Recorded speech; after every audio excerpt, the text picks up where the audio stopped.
जरूरी सूचना है आप सभी स्टूडेंट्स के लिए। स्टडी फॉर सिविल सर्विसेज का Android app Google play store में आ चुका है, उसको प्लीज तुरंत इंस्टॉल कर लीजिए। और अगर आप स्टडी फॉर सिविल सर्विसेज के सिर्फ ऐप से कोई भी कोर्स, कोई भी पीडीएफ परचेस करते हैं तो उसमें अप्लाई कूपन, अगर आप ज्ञान सर जो है आप उसमें अप्लाई करते हैं, ये कूपन कोड है, तो उसमें 20% फीस तुरंत माफ हो जाएगी। मतलब 20% डिस्काउंट तुरंत उसमें लग जाएगा। ज्ञान सर लिखना है, नॉर्मली ज्ञान सर, स्मॉल लेटर में है सब कुछ, कोई स्पेस नहीं, कोई कॉलम नहीं, सिर्फ ज्ञान सर, GYANSIR। इस तरह से अगर कूपन कोड लगाते हैं आप ऐप में बाई करने से पहले, जो अप्लाई कूपन वाले में आता है, तो 20% का डिस्काउंट तुरंत मिलेगा। वीडियो देखिए। नमस्कार दोस्तों, एक बार फिर से आपका स्वागत है यूपीपीएससी बेस्ट ऑनलाइन कोचिंग के इस यूट्यूब चैनल पर। दोस्तों, आज की इस वीडियो में हम लोग मध्यकालीन भारत के इतिहास के एक महत्वपूर्ण वंश गुलाम वंश के दूसरे क्लास की चर्चा करेंगे। इससे पहले की वीडियोस में हम लोगों ने गुलाम वंश के बारे में विस्तार से समझा और कुतुबुद्दीन ऐबक, आराम शाह, इल्तुतमिश, रुकनुद्दीन फिरोज और रजिया सुल्तान, इतने शासकों के बारे में चर्चा कर रखी है। अगर आपने वो वीडियो नहीं देखा है तो आप प्लेलिस्ट में जाकर ज़रूर देखिएगा। यह क्लास सभी प्रकार की स्टेट पीसीएस एग्जाम और वनडे एग्जाम के लिए अत्यंत इंपॉर्टेंट है।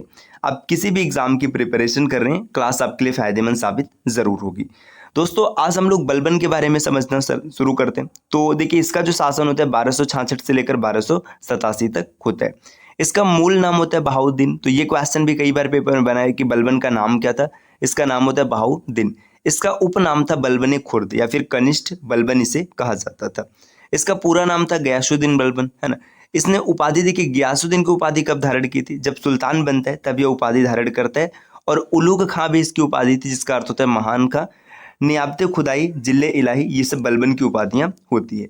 इसके जाति की बात करेंगे तो इलवारी तुर्क जनजाति था, है ना। आगे संस्थापक देखिए, बलबन ने बलबनी वंश या द्वितीय इलवारी वंश की स्थापना की थी। और इस वंश का जो अंतिम शासक होता है ये कैकुबाद होता है, ये भी आपको याद रखना है। देखिए, अब यहाँ पर कुछ विभागों के नाम दिए गए जो कि बलबन के द्वारा गठित किया जाता है। यहाँ पे दिया है दीवान ए अर्ज, है ना। बलबन ही सबसे पहले सैन्य विभाग का गठन किया, जिसे दीवान ए अर्ज कहा गया। देखिए, तो अब सीधी सी बात है, आपको याद रखना है कि दीवान ए अर्ज क्या है? एक सैन्य विभाग है जिसका गठन सबसे पहले बलबन ने किया था। दीवान ए अर्ज का पहला प्रमुख अमीर खुसरो का नाना इमादुल मुल्क रावत था, जो कि पहले रावत ए अर्ज था, है ना। देखिए, तो इसकी बात करेंगे, दीवान ए अर्ज का पहला प्रमुख, प्रमुख का मतलब क्या है कि सबसे मुख्य कौन था? तो जो अमीर खुसरो था इसका नाना इमादुल मुल्क रावत था, जो कि पहला रावत ए अर्ज भी कहलाया था। सिख, अब सिख की बात करेंगे तो यहाँ पर यह बलबन ने ही सबसे पहले 1289 में जिलों के रूप में सिख का विकास किया। इसका प्रमुख सिकदार कहलाता था। मतलब सबसे पहले जिलों के रूप में, जिला मतलब जैसे आज के समय में जो डिस्ट्रिक्ट देखते हैं, वैसे सिख का गठन किया गया और इसका जो प्रमुख होता था उसे सिकदार की संज्ञा दी जाती थी। बरीद की बात करेंगे तो बलबन की सफलता का मुख्य आधार उसका गुप्तचर विभाग था।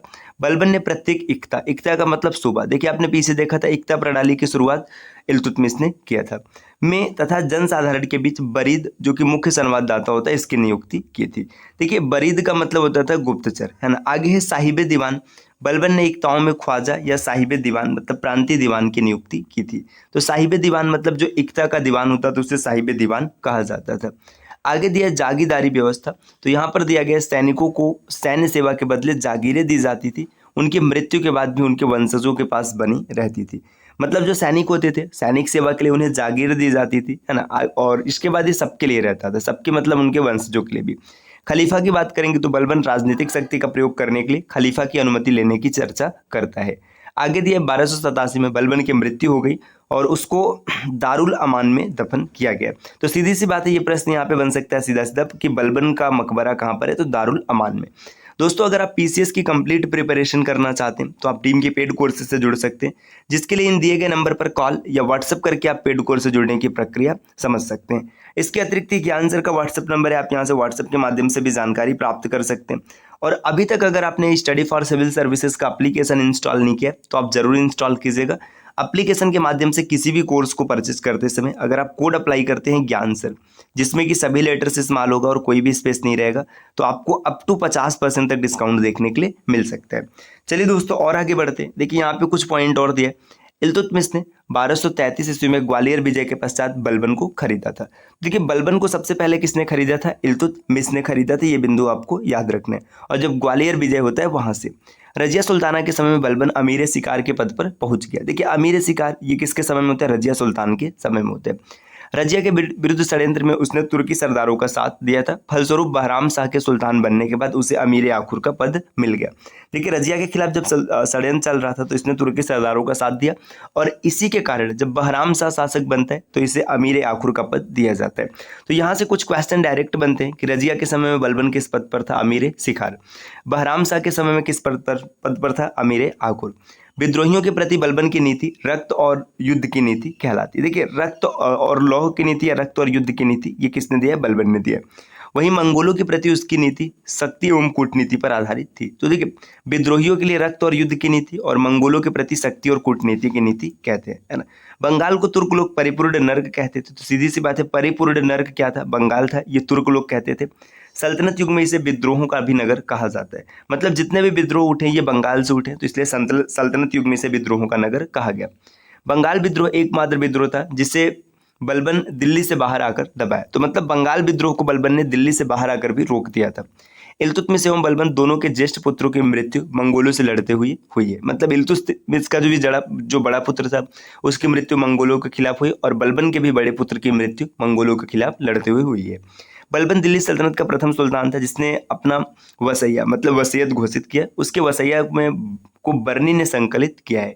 वसैया संकलित करना फारस की परंपरा है। तो देखिए फारस की परंपरा मतलब अपना वसीयत लिखना। तो दिल्ली सल्तनत का पहला सुल्तान कौन है जिसने वसीयत लिखा था? ये बलबन है। महमूद गजनवी एवं बलबन ने अपने वंश को फिरदौसी के शाहनामा में वर्णित आफरासियाब से जोड़ा है। तो देखिए फिरदौसी ने एक रचना किया है शाहनामा, है ना। इसमें आफरासियाब है जिसमें महमूद गजनवी और बलबन के वंश की जानकारी मिलती है। उन्होंने स्वयं को आफरासियाब का वंशज बताया, मतलब आफरासियाब का वंशज इन्होंने बताया। बलबन केवल 1 साल के नायब के पद पर अपदस्थ रहा था। मतलब 1 साल ऐसा होता है जब ये नायब ममलिकात के पद पर नहीं रहते। इल्तुतमिश ने जहां 33 प्रशासकों की वंशावली का निरीक्षण हटाया था वहीं बलबन ने अपने सभी अधिकारियों का करवाया और 30 अधिकारियों को हटा दिया। आगे दिया है 1236 से 1266 तक ईस्वी के काल दिल्ली सल्तनत के इतिहास कालों में चालीसा। चालीसा का मतलब देखिए जो इल्तुतमिश होता है, इल्तुतमिश है ना, इल्तुतमिश एक विभाग का गठन करता है जिसे गुलाम चालीसा या दल चालीसा या फिर एक नाम इसका और अभी याद नहीं आ रहा है। देखिए मतलब दल चालीसा ये नाम याद रखिएगा। ये इल्तुतमिश गठित करते हैं, है ना। और इसके बाद क्या होता है कि बलबन जब शासक बनता है तो ये दल चालीसा जो होता है इसे मतलब समाप्त कर देता है। तो यही बताया जा रहा है कि 36 से लेकर 66 तक का जो समय है इसी को दल चालीसा का समय क्या कहा जाता है। बलबन खुद इसका सदस्य रहता है। आगे दिया नासिरुद्दीन महमूद दिल्ली सल्तनत का एकमात्र सुल्तान था जिसकी केवल एक पत्नी थी। मतलब देखिए जितने भी सुल्तान हैं उनकी एक से अधिक पत्नियां हुआ करती थी, लेकिन नासिरुद्दीन महमूद इसके बारे में आपने पीछे भी देखा था, बड़ा सज्जन व्यक्ति था। सज्जन कहने का मतलब भले ही शासक था लेकिन कुरान की आयतें लिखा करता था, टोपी सिलता था, यही इसके जीवन का एकमात्र साधन था। बलबन ने सिजदा का मतलब भूमि पर लेटकर अभिवादन करना और पाबोस मतलब सुल्तान के चरणों को चूमना, ये रीतियां प्रारंभ की थी। बलबन ने अपने दरबार में प्रतिवर्ष फारसी त्यौहार नौरोज की प्रथा भी आरंभ की थी। देखिए बलबन के बारे में कुछ और बिंदु आपको याद रखना चाहिए। बलबन एकमात्र ऐसा शासक था जो अफ्रीकी बॉडीगार्ड रखा करता था।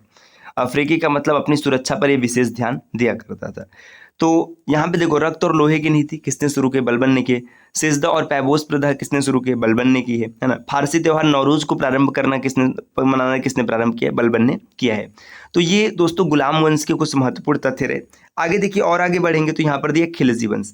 अब गुलाम वंश समाप्त हो गया, खिलजी वंश की कहानी यहाँ से शुरू हो रही। तो खिलजी वंश के शासकों की बात करेंगे तो देखिए यहाँ पे जितने भी शासक हुए हैं, जैसे देखिए चाहे जलालुद्दीन खिलजी है, इब्राहिम रुकनुद्दीन है, अलाउद्दीन खिलजी है ना, इसके बाद शिहाबुद्दीन उमर, मुबारक शाह, नासिरुद्दीन खुसरो, है ना। इन सब के बारे में यहाँ पर विस्तार से पहले चार्ट वाइज दिया, फिर विस्तार से सबके बारे में दिया है। तो खिलजियों के बारे में हम लोग अगली क्लास में पढ़ेंगे। ये क्लास छोटी सी रही जहाँ पे हम लोगों ने गुलाम वंश को कंप्लीट डन किया है। क्लास आपको कैसी लगी कमेंट करके ज़रूर बताना। और हाँ, एक बिंदु आपको यहाँ पे और याद रखना, ये क्वेश्चन भी कई बार पेपर में बन सकता है। हम लोगों ने ऐसे पीछे देख रखा है कि गुलाम वंश का जो अंतिम शासक होता है ये क्योमार्स होता है ना। ये भी आपको याद रखना है, क्योमार्स गुलाम वंश का अंतिम शासक होता है। ये बिंदु आपको याद रखना चाहिए। अब मिलते हैं दोस्तों आपसे अगले वीडियो में कुछ नए कॉन्सेप्ट के साथ। तब तक के लिए नमस्कार।